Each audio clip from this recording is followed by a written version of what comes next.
안녕하세요. 저는 법률상담 공작소 블로그를 운영하고 있는 우실장이라고 합니다. 가장 좋은 것은 유부남, 유부녀인 것을 알았다라고 하면 만남을 그만하는 것이 좋습니다. 그리고 발각이 되었다 하더라도 원고가 용서해 주거나 원만하게 합의가 되어 적당한 금액으로 합의가 되는 것이 좋습니다. 하지만 우리의 인생이 본인의 뜻대로 되는 것도 아니고 그리고 너무 많은 합의금을 요구하면 차라리 소송을 당하는 것이 더 좋은 것이 현실입니다. 그렇게 본인들이 상간남, 상간녀 소송을 당한 경우에는 될 수 있으면 비용을 최소화하는 것을 목표로 해야 합니다. 많은 분들이 궁금해하는 것이 상간남, 상간녀 소송에서 위자료는 얼마나 인정이 되는지에 관한 것입니다. 일단 전제는 원고에게 외도 증거가 확실하게 있고 피고가 유부남, 유부녀인 것을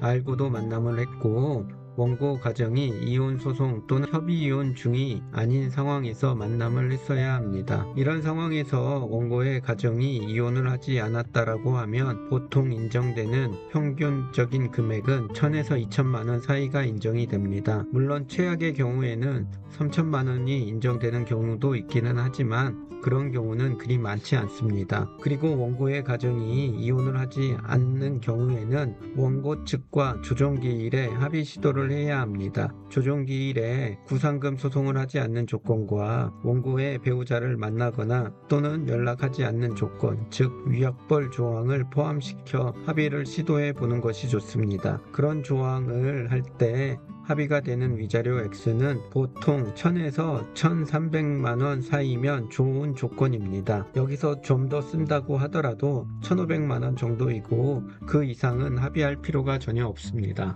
합의가 안 되어 판결로 가게 된 경우에는 이때는 본인이 위자료를 지급한 후 구상금 소송을 하면 절반을 돌려받을 수가 있습니다. 그리고 원고의 가정이 이혼을 했다라고 하면 일단 원고가 이혼을 하면서 본인의 배우자에게 위자료 명목으로 받은 것이 있는지를 확인해 봐야 합니다. 위자료 명목이라는 것은 반드시 합의서나 또는 카톡 또는 녹취 등이 있어야 합니다. 만일 원고가 위자료 명목으로 받은 것이 없다라고 하면 그런 경우에는 상간자인 피고가 모든 위자료의 책임을 부담해야 합니다. 그래서 대략적으로 인정되는 위자료 액수는 평균적으로 2천만 원 전후인 경우가 많고 이 경우에는 정말 최악은 3천만 원까지 인정될 가능성이 조금 높습니다. 이런 경우에는 반드시 피고는 본인의 소송이 종결된 이후 원고 배우자를 상대로 구상금 소송을 해서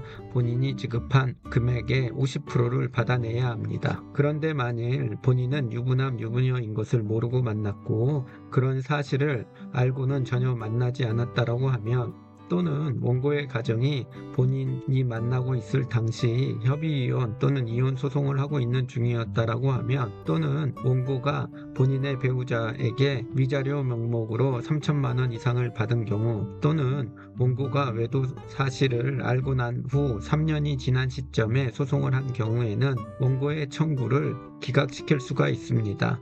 그러하기 때문에 이런 경우에는 원고 소송을 기각시키기 위해서 본 소송을 진행을 해야 합니다. 종합해보면 상간자 소송을 당한 피고의 입장은 위자료를 기각시키거나 또는 위자료를 감액시키는 것 두 가지 방법밖에 존재하지 않습니다. 본인이 현재 상황에 맞는 방법을 처음부터 확인해서 기각과 감액 중 한 가지 방법을 대응해야 하고 본인이 판결로 위자료를 지급한 경우에는 원고 배우자에게 구상금 소송을 해야 한다는 점 꼭 참고하시길 바랍니다. 오늘은 상간녀 소송과 상간남 소송에서 인정되는 위자료 액수에 대해서 대략적으로 알려드렸습니다. 보다 자세한 것은 법률상담 공작소 블로그를 확인하시거나 저에게 연락을 주시면 보다 더 자세하게 상담해 드리도록 하겠습니다. 오늘도 저희 영상 시청해 주셔서 고맙습니다. 감사합니다.